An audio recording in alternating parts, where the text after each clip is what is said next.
Now we are discuss the complete revision of the force and law of motion of 11th syllabus. So we have to discuss in the previous lecture what is the basic definition of the force. What is the basic definition of force? Force is an external agent which changes the position of a object or try to change the position of a object, that is called a force. And after that we have to discuss the basic SI unit of the force is Newton. After brief discussion, we have to also calculated the CGS unit of the force, that is dyne, and we have to convert 1 Newton is equal to 10 to the power 5 dyne, and we have to converted all these forces. And also we have to define the basic characteristics of the forces. There are 3 points we have to calculated that the forces has 3 basic characteristics. First basic characteristics is that magnitude, second basic character is direction, and the third basic properties of basic character of the force is point of application, at which point the force is acting, that is called point of applications. Now we have to classify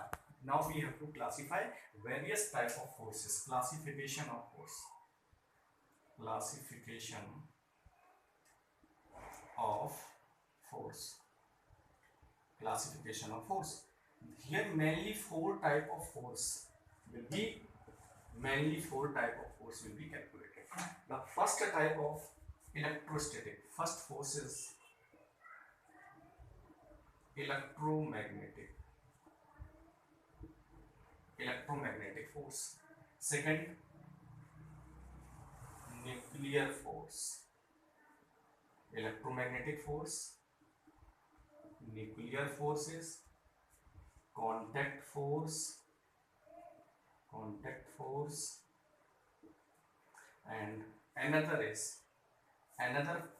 electro forces, electrostatics forces, we can say electrostatics force, and magnetic forces.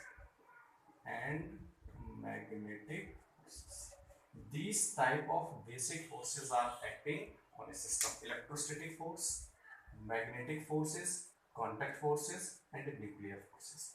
We have to see that in these type of forces, most powerful forces is known as nuclear forces, but this forces is act for a smaller distances, approx 1 Fermi order the distances.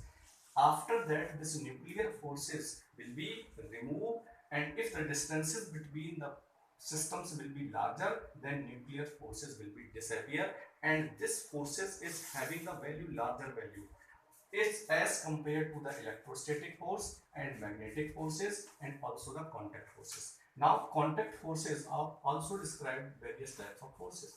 This normal force is also a contact forces. Tension force is also a contact forces, and after that friction force is also a contact forces. Contact forces is these type of forces which is when the two bodies are always in contact, then the forces acting between them is called the normal forces. If the forces acting between the contact forces is tension forces, and two bodies are rubbing to each other, that forces is to be acting between them, that is called the friction forces. So we have to describe the basic classification of the forces.